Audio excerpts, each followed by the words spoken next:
All right, everybody, welcome into the 4th and 1 podcast segments, episodes, deals. Basically, what we're going to do is once to twice a week, Mondays for sure, and then if I have time to fit it in, like Thursday or Friday, kind of doing it for the duration of the league. I'm going to be spending about 20 to 30 minutes talking about the league, going over stats, big games, the draft classes, blah, blah, blah. I got the idea from Widge that he does in his League Hall of Fame. Shout out to Widge. Shout out Hall of Fame. So, yeah, it's a pretty cool thing. Maybe even I'll throw a mock draft into this thing. But basically what this is, it's a live broadcast. First episode or two, I'm not going to post the link until it's done, just to get feedback, ask a few questions, get some questions for the next episode. Kind of that sort of thing, but yeah. So here we are. Some episodes will have guests come on, like certain users, to talk about some stuff, talk about Madden, talk about real football, tie all that in, just kind of have a little fun with it. That's the main goal of this. Have a little fun, blend in some league stories, all that stuff, yada, yada, yada, blah, blah, blah.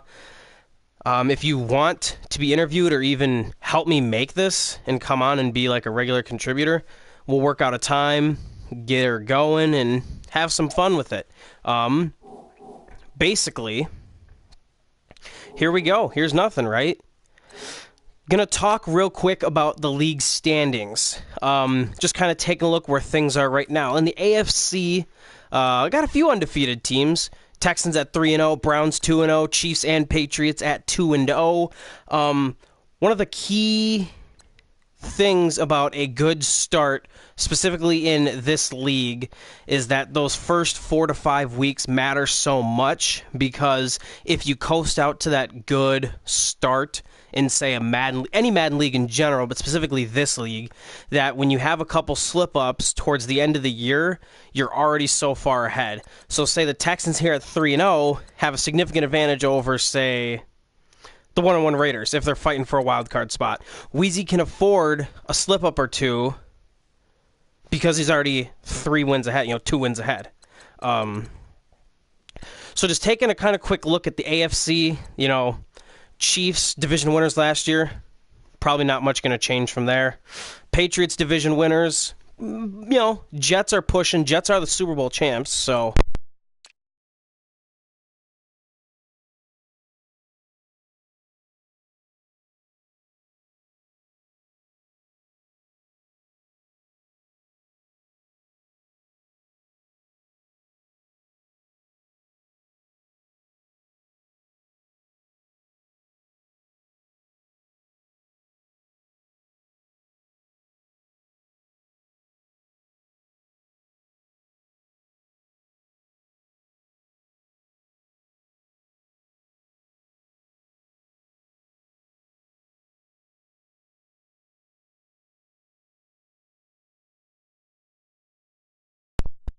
sorry about that. My cat got scared and unplugged the mic.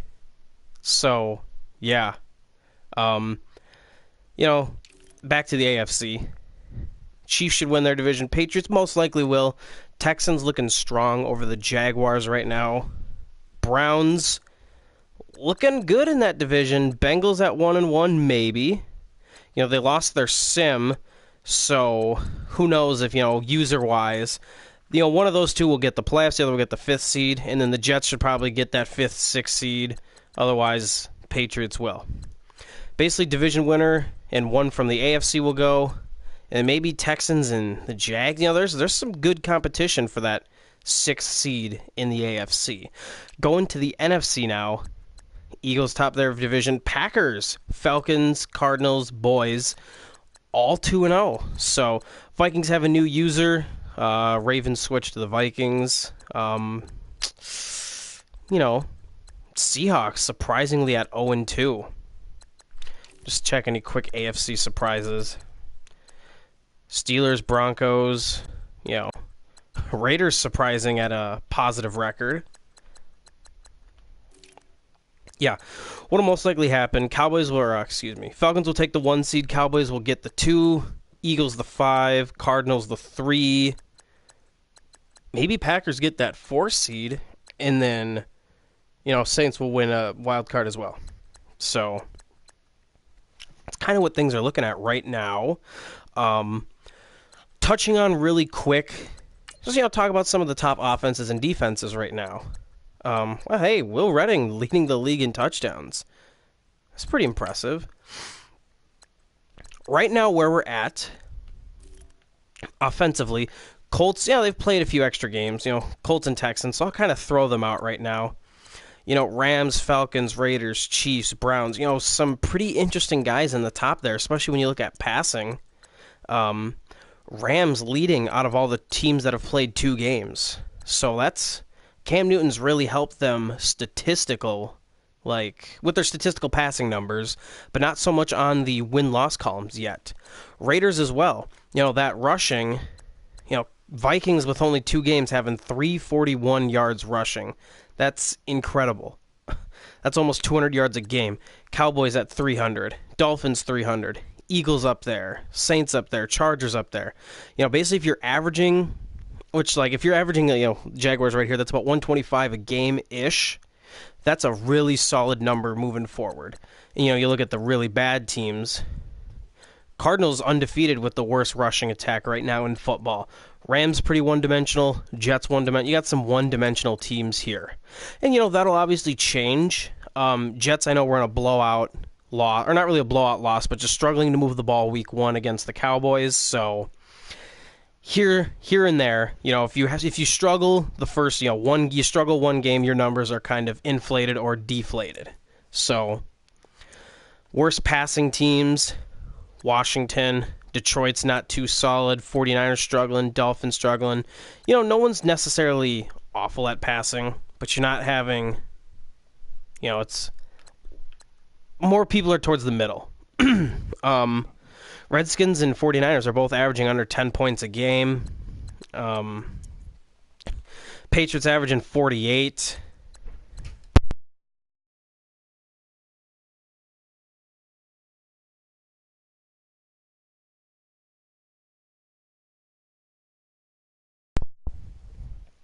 Chiefs averaging 46 points a game.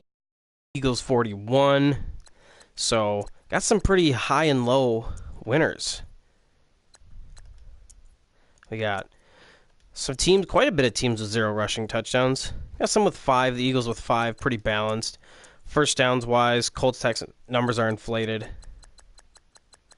Where am I? I'm always at the bottom of this after year 1. Defenses, Eagles, Cowboys, Patriots, very familiar faces in the top 5.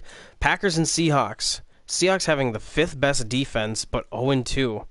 That's it's kind of a shitty situation. Cowboys with a whopping 7 points allowed so far.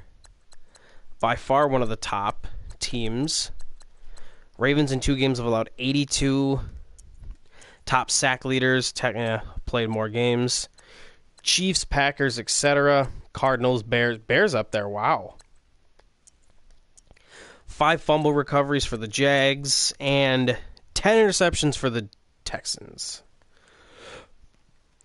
Not too many shockers. Browns having a bounce back start to their year.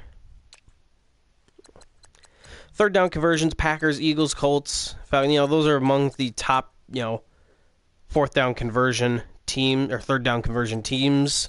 Not a ton of numbers yet. Oh, Colts have 40 already. Wow.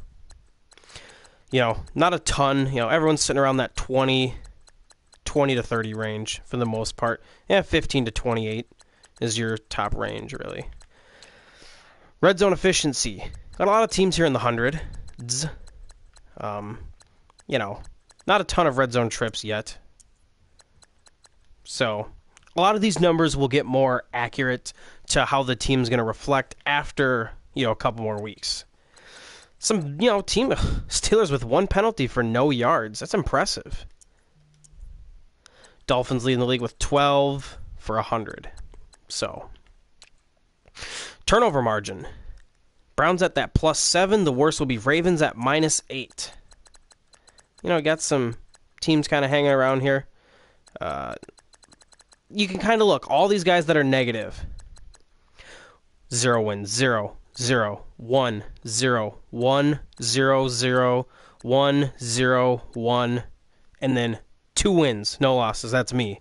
Otherwise, basically, if you're winning the turnover battle, you're winning games so far, except for the 49. And if you're around that negative 1-1, there's some grievances. So basically, if you have your differentials +2 and up, you're winning the majority. -2 and down, you're losing the majority. That's how it seems to work so far. Now, looking at the top statistical leaders so far, just quickly go around. Yards per game we'll look at right now. Cam Newton had a whopping 412, Carr at 370, Luck at 350. Those are kind of your astronomically high numbers that we should see start to dip back down, get a little more average as the year moves on. Derek Carr is having a really good bounce back year. I'm going to quickly go look at his stuff. Last 2 years, he's really struggled. Passer ratings under 80.5, averaging around like 250 to 265 yards per game. Now he's jumping up significantly. His completion percentage is up 5-6%. His yards per attempt's up almost 2 whole yards. Touchdown interception ratio is actually above 1. So that's pretty good for right now. Ironically, his long's the same. That doesn't matter. And then his pass rating right now is a whopping 30 points better almost. So Derek Carr's having a great start to the season. We'll see how long it continues. Mitch Trubisky's not having a bad year. Looking at, touchdown-wise, Luck, Redding, and Mahomes all leading the league tied at 7 apiece. Luck did play that game already. So you should see Redding and Mahomes take that title of number 1. Will Redding stepping in for Tom Brady. Mahomes, who was the NFL passing leader in yards last year, had quite a bit of picks, like 35 touchdowns, 30 picks. So far off to a really hot start. Matt Ryan, Carson Wentz, they're all kind of bouncing. You're seeing a lot of these guys bounce back now. As we step into the rushing department, rushing's better so far this year within 2 games. Leonard Fournette's averaging over 100 yards per carry. P. Ryan is up there as well. Dalvin Cook, Melvin Gordon. You got some guys averaging good amounts. Manuel Mobley's still having a solid start to the year. You look at touchdowns, some good numbers. Running is getting a little bit better so far in this league. Who do we got fumbling quite a bit? Anybody?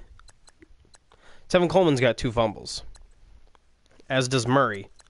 So, broken tackles. J.J., your power backs are up here. Your bigger backs are up here. So, solid. Going to the receiving department, not a surprise, Cortland Sutton back up here with Wheezy's Cheese. Yardage-wise, Zay Jones actually is number 1 in the NFL. Wow.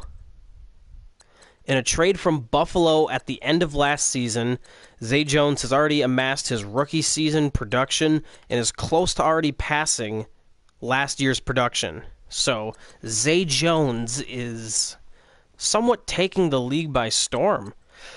Rounding off your top 10, Hopkins, Sutton, Julio, Tavon Austin breaking out right now, Cooks, J.J. Nelson, got some solid guys up there, touchdown-wise. Sutton and Julio, and, a bunch of guys with 3, good majority with 2. Blocking, I don't really care much about this. Who's let up a lot of sacks? Trent Brown with his 81 pass block. That's kind of surprising. Huh. Defensively, Haynes Franks leading the league in tackles as a safety so far through 2 games. You got linebacker. Texans they also have their stats inflated from playing an extra game. So, Eric Berry, Deion Jones, Jake Ryan, Dan Buchanan, Ace Ventura, Pet Detective, Look for these guys here, kind of bounce it up. Tevin Pitts already has 9.5 sacks. That's great. But for guys who didn't have 6 sacks in one game, you got Leonard Williams, Solomon Thomas, Joey Bosa, Myles Garrett. You know, sack numbers are pretty good right now. You know, we've kind of fixed that. They're pretty good. Interceptions, I don't care. That's, you know, whatever. Malcolm Butler is a guy I want to talk about real quick. 4 interceptions. Now, one thing that's really interesting is 4 pick sixes. All of his interceptions have been returned for a touchdown. That's pretty impressive, I think, right now. That's almost unheard of. Eric Berry's up. You know, Zach Cunningham with 5 user picks. That takes skill. Not trying to knock Weezy, but he led it last year. Going to kind of give some love to other guys. Rookie Antoine Barker, middle linebacker, getting 2 picks to start right now. Sidney Jones got 2. Russ Sith is what I'm going to call him. He's going to be the Sith, the dark side. Chidobe Awuzie, after getting 18 picks last year, made a shocking twist. In a shocking twist, changed positions. Second best intercepting player in the league, switches positions. Makes no sense to me, but hey, do what you got to do, I guess, Emmett. Woo. Kicking, Younghoe Koo leading the league. Who just got the longest field goal? Bills made a 60-yarder with Steven Hauschka. There we go. That's about all I care about. Punting, I don't care. Could not care less. Like, yeah, I think I used that right. Sweet. You know, got John Ross taking one to the house. That's really your only big returning play. You know, I've got some solid 30-yard returns, but nothing really big. Punt returns, don't think any touchdowns have happened yet. No, not really any, so. John Ross, with that cheese 98 speed, doing all right for himself. Doing all right. That's kind of what we got for stats. Gonna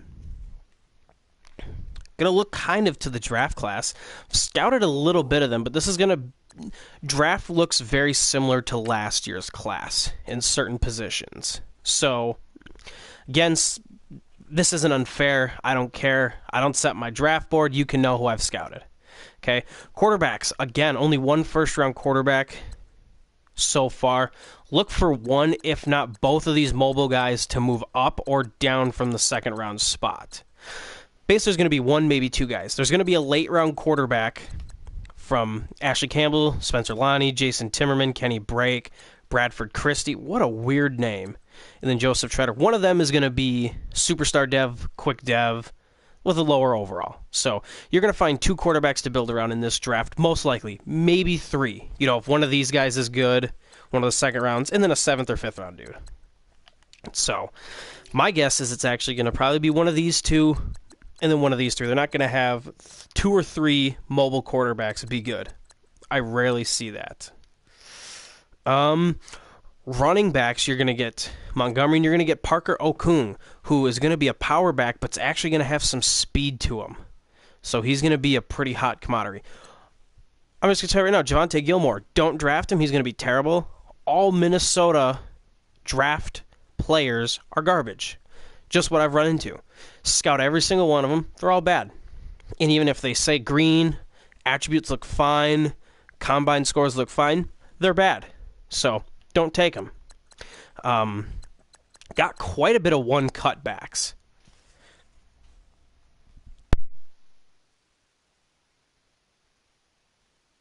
Excuse me there. I'm going through a cold right now. So, yeah.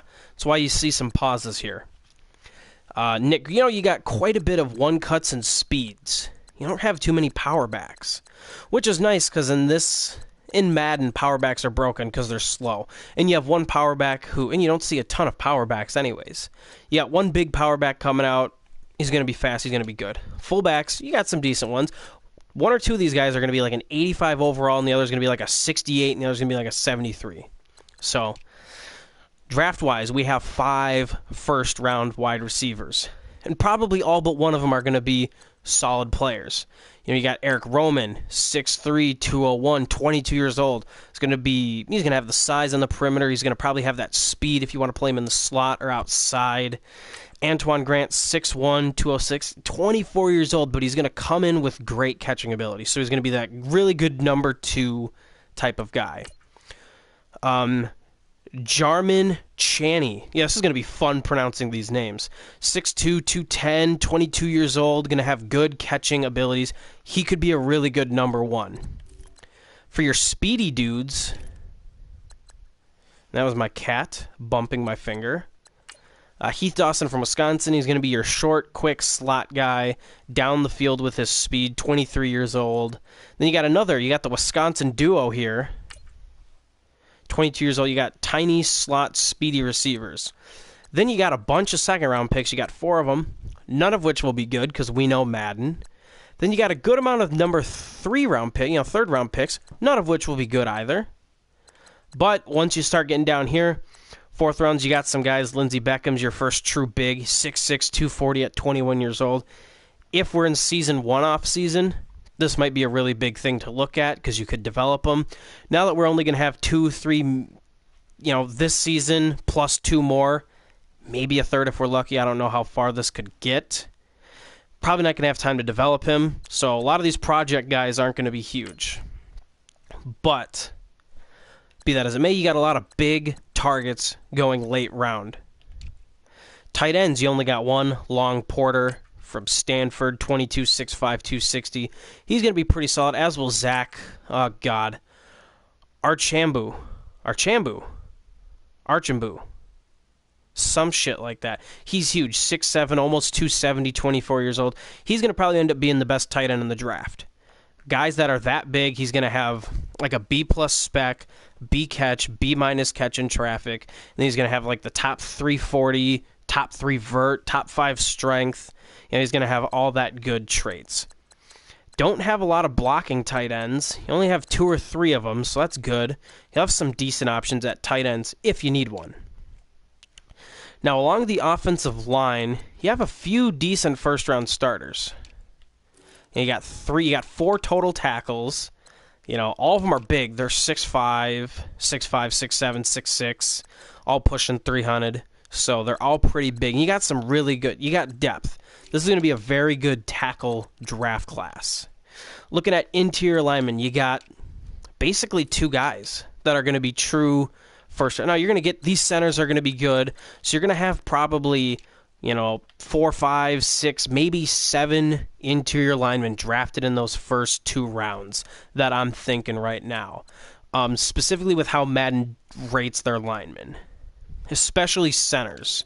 Normally, if you're a second round pick and up as a center, you're pretty good.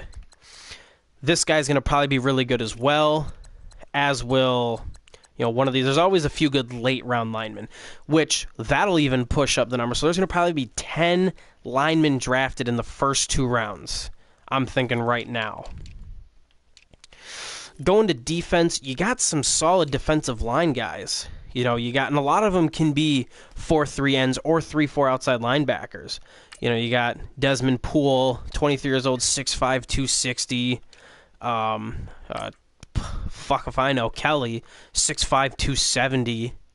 And you got Mabin at 6'7", 250. So, a lot of fun edge pieces. Then you got a guy, Sherrod Scruggs, 6'3", almost 290. He'll be a really good piece. You can play him at that 4-eye, that 5, that 4, kind of that head up of the tackle to head up of the guard, whether you're running a 50 front or you're going to run a 40 front. So whether you're going 3-4, 4-3, he can be an inside 3 technique in that 40 front, 4-3 as we call it. Otherwise, he could be that really good, 5 technique, 4-eye, 4-3, whatever, somewhere along the lines in there between the tackle and guard of a 3-4 defense. And then you got some good depth. You got a lot of second-round guys. This is one of the more deep-looking, just, snapshot of it, D-line classes I've seen. Don't know how they're all going to pan out, 6 through whatever, 3 through 7. They got a lot of 1 through 2s, which is nice. You're getting 3, 4, 5, 6, 7, 8. You're getting 8 guys in the top 2 rounds projected right now. So that's pretty significant and important with certain things. Not a lot of speed rushers, other than the guys at the top. This guy down here in the 7th round is going to be probably pretty bad. So you're realistically going to have maybe 4 rushers. These 3 guys here, one of which will be bad, so you're going to have 2, and then whoever the outside linebackers that are 3, 4 rushers. D tackles, these are always hit or miss. Bennett Ragland is 6'6", 304. So he can play your inside 3 technique. He can be a 2-eye. He can be occasionally a nose shade. His weight isn't the best. We'll see what his strength is with the combine. My guess is it's going to be top 5, just because he's got the size and everything. But he can do a lot, and he can be a defensive end in a 3-4 defense in this league. So he's going to have some versatility. A 4-3 team or a 3-4 team is going to love him, and especially if you're a hybrid team. Hybrid teams are going to love him. John Owens, presents a second option as a run stopper. He's more of a true interior lineman. He's a run stopper, so he's probably not going to be as fast. Only reason I think he might is because he's a little bit lighter weight. And generally, those first round D tackles have OP speed compared to everyone else. Owens, like I said, is going to be more likely your interior D lineman, a 40 front. Could maybe play nose if his strength is there enough. Otherwise, for true nose tackles, you're going to get maybe Bryant Tripp, 6'7", 313. Lorenzo Bolden, 6'6", 320. But Jimmy Dixon's going to be probably your best bet at 6'4", 330. Other than that, you're going to have a lot of interior 4-3 linemen. Not a ton of true 3-4 guys, or nose tackles specifically. Outside linebackers, you got a really undersized pass rusher, Darius Cochran. 22 years old, UCLA. He's probably going to be very fast. So he's going to be a very good speed rusher. You don't have a ton of depth, especially outside linebackers, unless they're a first-round pick. They're never really good from all the tests that I've done. But that's what you're looking at here for outside linebackers. These guys rarely will be anything, but you got a lot of them. Wow. You got 12 guys that are draftable according to the board. That's pretty big. And this is a very weak linebacker class. Other outside backer, you've got Justin Moody, London Tutton. Those are your top 2 guys, none of which are rushers. So that's what I'm saying. It's a very weak pass rushing draft class. You got 3 traditional linebackers and an undersized rush.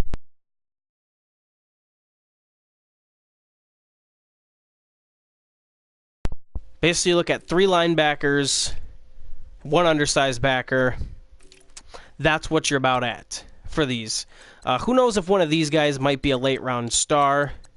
Don't know a ton yet. That's what it's looking like. Corners, now this is where I've started to scout some guys. I've done some scouting in the secondary. As you can see here, Akeem Okung is going to be a star. He's going to probably be a top 3 pick. I won't get him. I just started to scout him quick. He's going to be a top guy. Absolutely easily. A- press, B+ man. That zone's going to be at least a B-.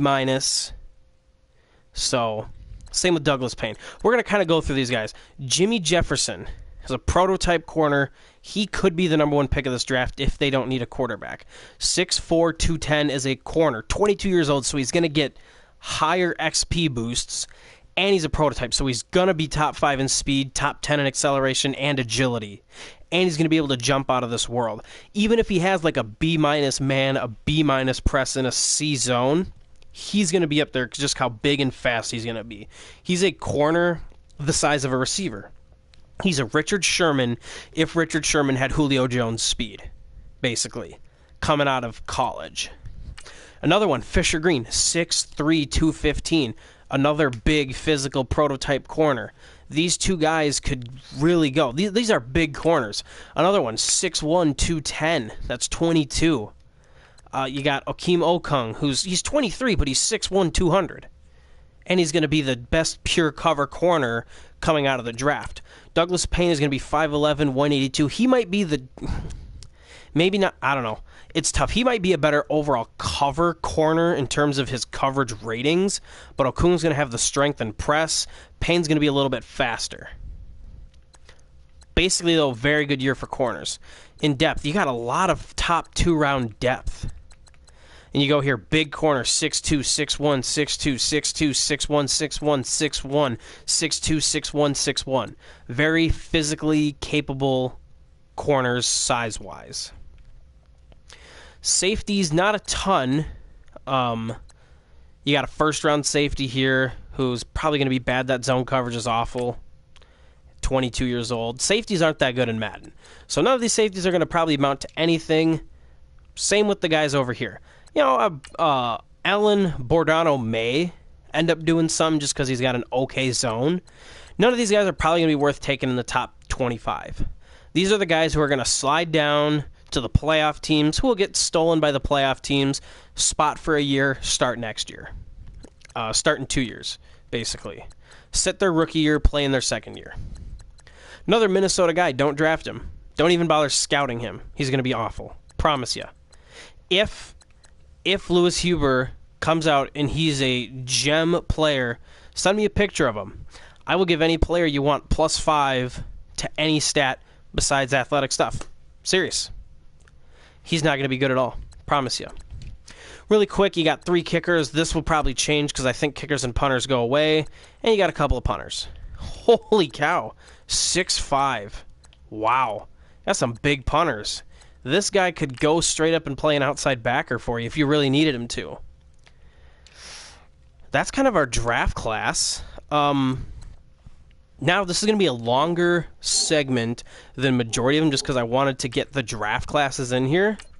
Looking at a couple quick things.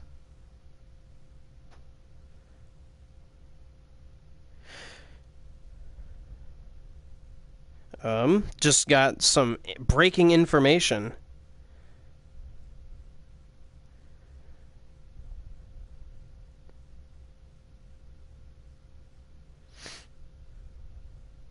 So, apologies for the wait.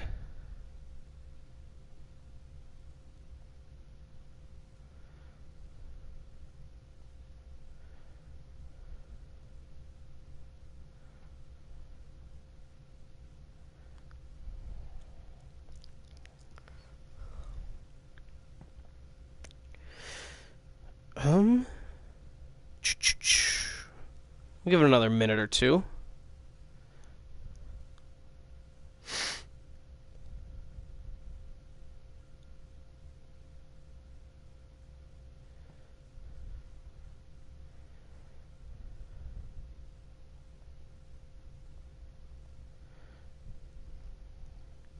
We'll kind of keep chugging along. Someone may join us. Won't say who. Someone may join us soon.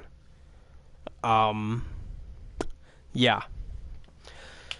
Wanted to just kind of talk about a few teams here. Kind of go through, examine some rosters, talk about a few quick things. Kind of debating what... Just kind of, teams that are divisions, I guess. I'm going to go through a division or two a segment. Kind of give some outlooks. First thing I'm going to do is I'm going to start with the NFC North and the Chicago Bears. Now, they're led by Coach Mukau. Mukau has been with us maybe a season and a half. Yeah, he was full last year. Came in for like the last 6, 7, 8 weeks the season before. And then will be with us for the rest of the cycle. He's getting better as it moves along. Struggled early on, but he's starting to make some noise. Trubisky's getting up there in overall. He's got some decent ratings. Throws quite a bit of picks, but he's actually getting up there overall-wise. Backup quarterback situations. Case Keenum's a comparable backup for him. Trubisky goes down. Keenum's got okay stuff. It's not like it's season... Oh, it's season over, but Jordan Howard's a stud. What he's done with Jordan Howard is very impressive. Last year, his true full year with them, 1,200 yards, 14 touchdowns. So, Pretty solid with 530 receiving yards, 2 touchdowns. Very good all-purpose back.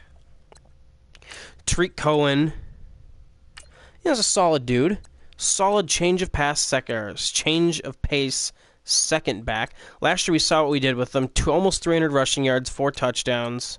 Getting a couple receiving stuff here and there. So we've seen some pretty impressive stuff with his running game. Fullback, he signed the Ripper in the offseason.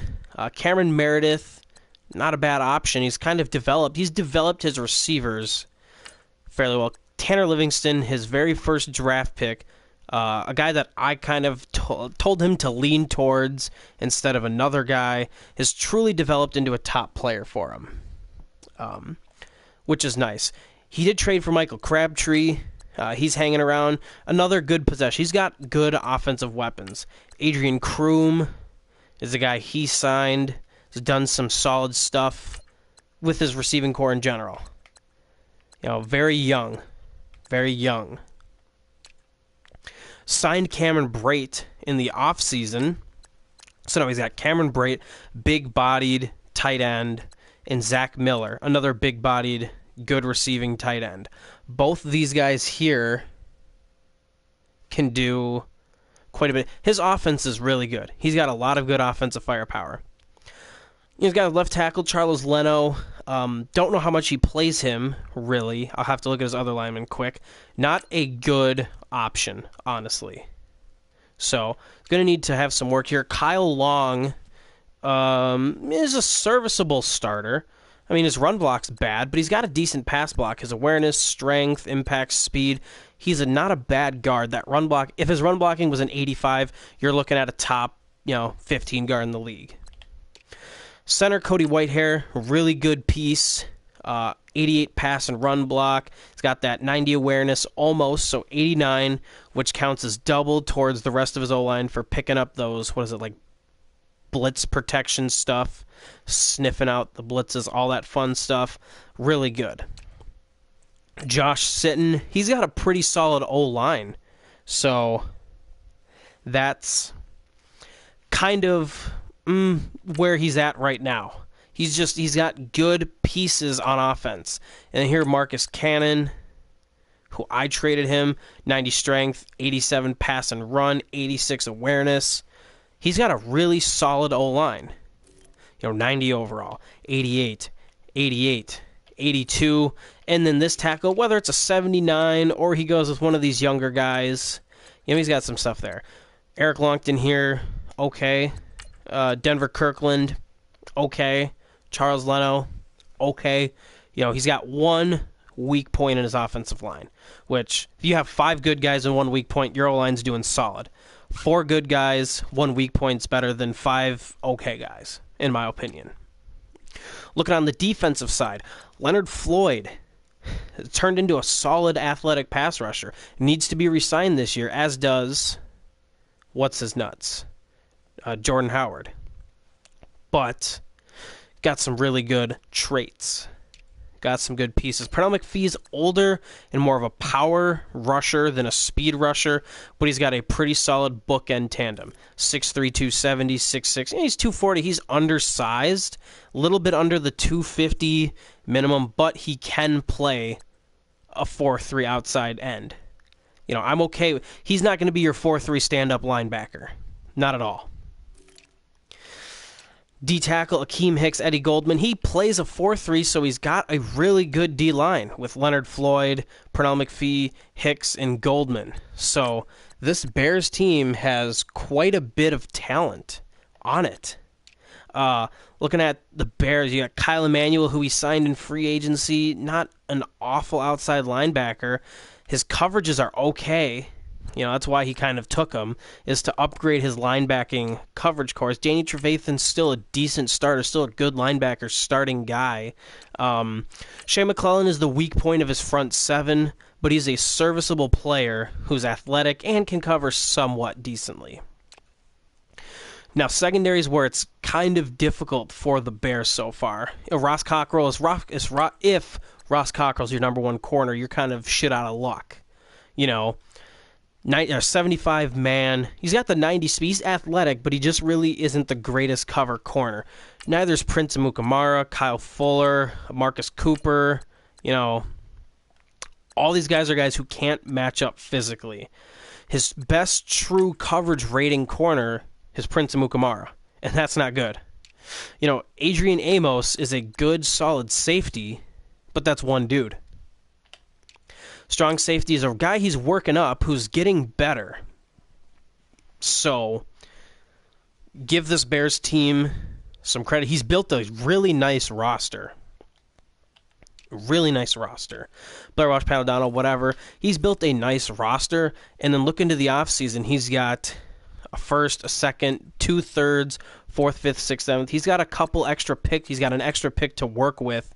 So he's got 4 picks in the top 96. So pretty good. Realistically, a bad season for the Bears is anything 3 wins or less. Anything 2 wins or less is a bad season. A good season, what I think he's going to have is 4 to 5 wins. I'm looking at him to be at a 5-11 mark, and then a great season is anything 7 wins or more. I think he's around that 5-win mark. We're going to go quickly look at his schedule. And we're going to do all the NFC North today, too. Basically, I went to the wrong goddamn place.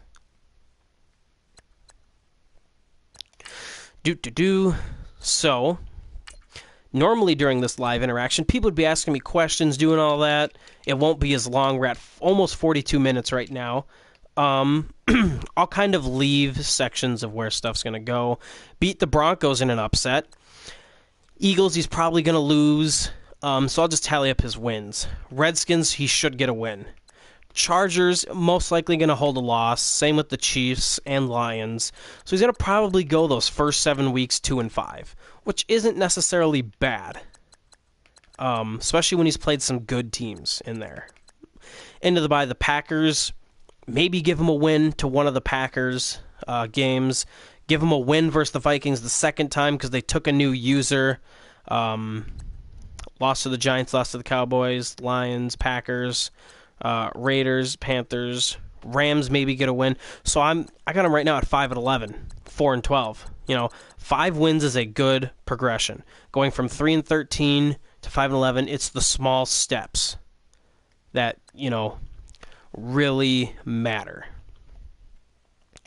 Going now to the Detroit Lions.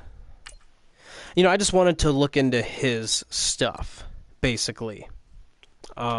More so. I think that the Lions are the next one in that division. Yeah. Lions made the playoffs last year. So they got Matt Stafford as their quarterback. Good player. He's starting to slowly regress, but still a top 10. What do they have him ranked?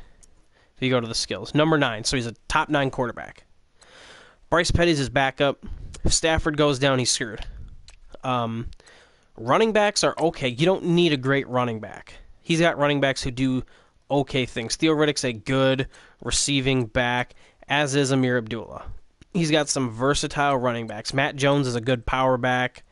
He's got Felix Duzawabulable, who's another solid power back. Fullback, don't really care. Derek Coleman, good athlete. Going to receivers, Marvin Jones is still his number 1 target with good reason. 90 speed, 90 acceleration, good catching traits, solid player. Last season he had a okay year last year, 800 yards, 7 touchdowns. Not awful. That's kind of who Marvin Jones is and has become. 800 yards, 5 touchdowns. Pretty okay dude. Kenny Golladay is being worked into a really nice prospect. Kenny Golladay is a really good player for him here.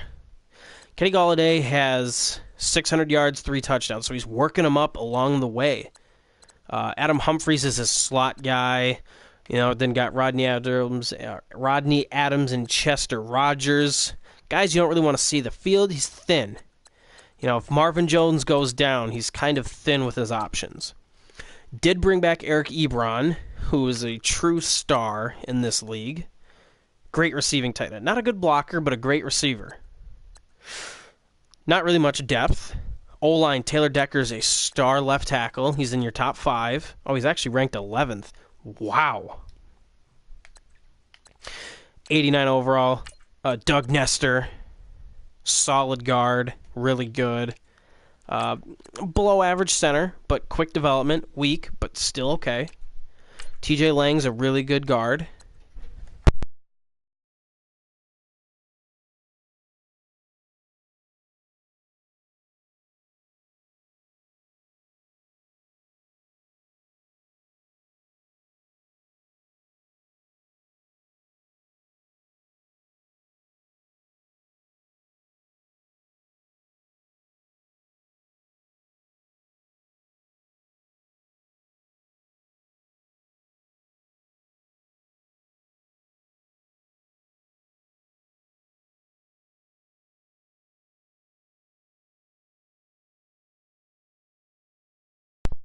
No, sorry about that again. Franklin Mason. Whoops. Solid project. And then right tackle Rick Wagner. Not the greatest, but a good pass blocker.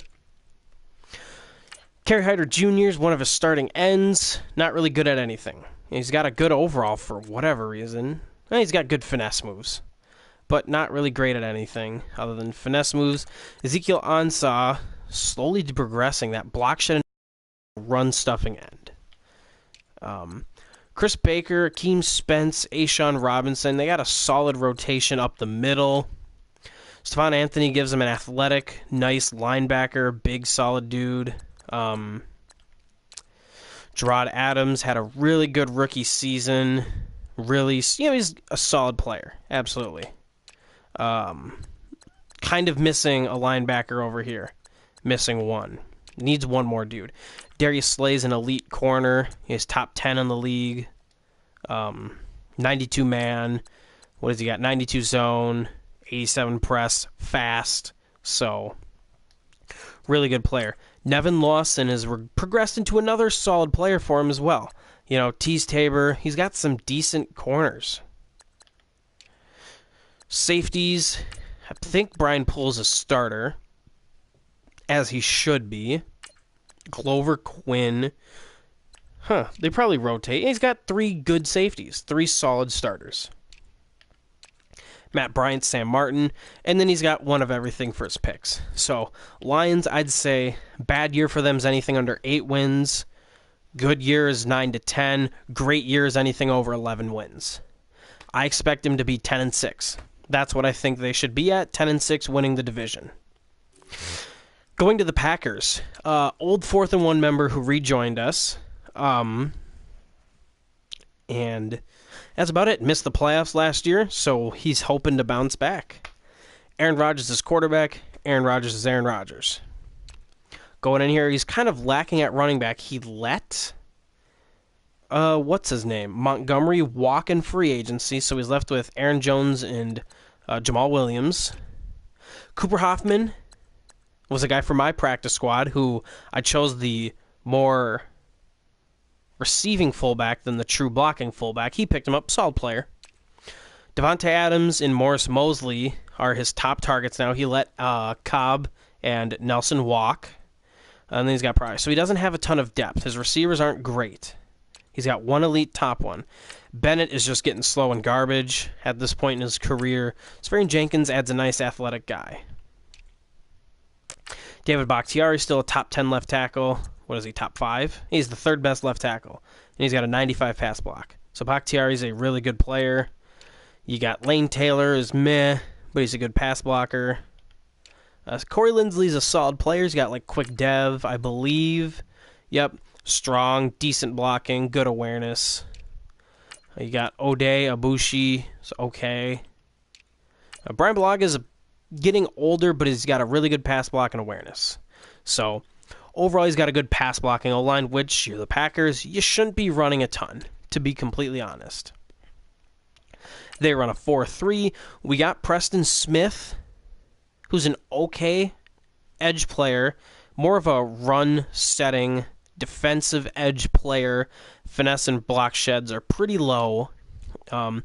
Otherwise, Mike Daniels and Nick Perry, David Irving, those are kind of his main guys anyways, it seems like. Nick Perry, really good edge rusher. David Irving, solid edge rusher.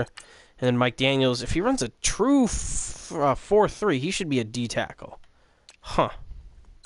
Otherwise, Kenny Clark has turned into a solid player. Linebackers are lacking. You know, Connor Leach was a guy last year. Really good player now. You know, linebackers are kind of lacking. Corners, Demarius Randall's turned into an okay player, which is hilarious because he sucks in real life. Terrence Mitchell's okay. You know, Kevin King's meh. So, corners are lacking a little bit. Clinton Dix is good. Yeah, 86 overall. 82 zone, 83 hit power. He can hit, he can tackle, he can cover, etc. He can do all that fun stuff. So, he's okay. And then safety, they got Chris Lenovoy, Ravioli. I think he's their starter. Otherwise, Jones is a good player as well. So they got some good talent there. Good projects. Realistically, they got all their normal picks. Bad years, anything 6 wins and under. Where a good year, 8-9 wins. Great years, 10+. I expect him to be 7-9, 8-8. That's where I'm thinking. Now on to the Vikings. Old user's gone. In comes the former Ravens user. They got Teddy Bridgewater and Blake Bortles. Delvin Cook, Jerick McKinnon. Delvin Cook's a star in the league. Don't care about that. Stephon Diggs, Adam Thielen's not that good in this. Wow. But Stephon Diggs is. Stephon Diggs is a really good player. Don't have a ton of depth, but they're okay. Tight ends, they've kind of overhauled that position. No really good tight ends on the roster. Otherwise, Addison Weeks is a good player. Luke Jokel is a okay player. You know, he's not bad, actually. I thought he was garbage. Pat Elflein, I don't know. Don't care about him. Good player, though. Don't care enough to know his name. Really good center. Jesus Christ. Isotoner. Dan Marino. Dan Isotoner. Okay player. Serviceable guard. And then Zach Pine. 6'4", 320. Good lineman. Really good tackle. They're going to have to move some guys around, I think. Linval Joseph's going to be... Yeah, these are going to be their 4-3D tackles. I assume they're going to be a 4-3. He's going to be one of their 4-3 ends. Marcus Golden will be, as will Daniil Hunter. He'll go back to an end. Everson Griffin will go back to an end. And then you're going to be left with Ben Gideon, I think is how you pronounce it, is one of your outside. Sean Lee is your inside, and then Eric Kendricks is an outside. So they got a good roster. They signed Eric Rowe free agency, traded for Jordan Lewis, and then they have Mackenzie Alexander and Xavier Rhodes. Harrison Smith is still a top 3 safety. He's the second best ranked free safety. And then they have Aaron Colvin, who is a good cover safety. Since they have a new user, bad is 5 wins or less. Okay year for them is going to be 7 to 9 wins. Good season's 10+. I think they're going to be 6-10. That's what I think they're going to be. So we're at 54 minutes. We're going to end it here. One thing I wanted to show you guys real quick is what I would encourage all of you to do is go into your schemes. 1, set your playbooks based on how you do it. And then 2, set your offensive and defensive schemes. You got spread, West Coast, zone run, power run, balance, and vertical on offense. And then you got hybrid, base 4-3, Tampa 2, attacking 3-4, base 3-4, attacking 4-3, zone blitz 3-4, and then obviously hybrid. And then go through. You got a bunch of different types of guys. Go through and set your stuff. It affects your players' ratings, does all that fun stuff. It just creates uniqueness. And that way when you're drafting and you're gone and you can't set your draft board, they will draft towards what you want to do. So they got some fun stuff here. I like to set it, and it's fun to go through. I want to go to the Raiders and see Well, they don't run a 4-3, they run a hybrid. But I want to see what they do. I will go to the Rams, spread and attacking 4-3. I'm glad I get to see the Rams. Ravens, well, that's Pete Carroll, it doesn't matter. Redskins, I don't get to see a ton of it. Saints, don't. All those guys that are West Coast and whatever, that's the default. West Coast and attacking 4-3 is default. So when you go to a random guy and you get to see some, you don't get to see many things. Like here, the Cardinals, I like to know, oh, hey, he's a balanced offense, attacking 3-4. And then I go through here and look at his offense. I'm like, okay, this is kind of what he likes to do. And so there's only a few guys who do it. It's not required, but it's nice. So, anyways, that's going to wrap up the podcast. Again, if you have comments about it, want to come on and talk about it, talk about the league, Madden in general, football in general, please ask. We'll gladly do that for you. Other than that, take care, guys. Let me know in social media thread or DMs what you think. Have the big national championship tonight. Just real quick, I'm taking the Alabama Crimson Tide, 27, Georgia 23. I'm going to take the Crimson Tide. Roll Tide. Going to be watching it with some buddies tonight. New Vikings user, old Ravens user, Big Tuna. We're going over to a coworker's house on his nice LG curved OLED TV. It's the B6. Going to be watching it with his Bowers and Wilkins setup.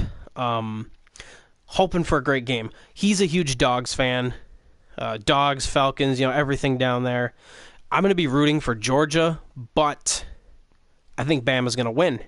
Anyways, take it easy. See you guys either later this week or next. It's going to be every Monday for sure, and then wherever else I can fit it in, Thursday, Friday. Take care, guys. See ya for the next video.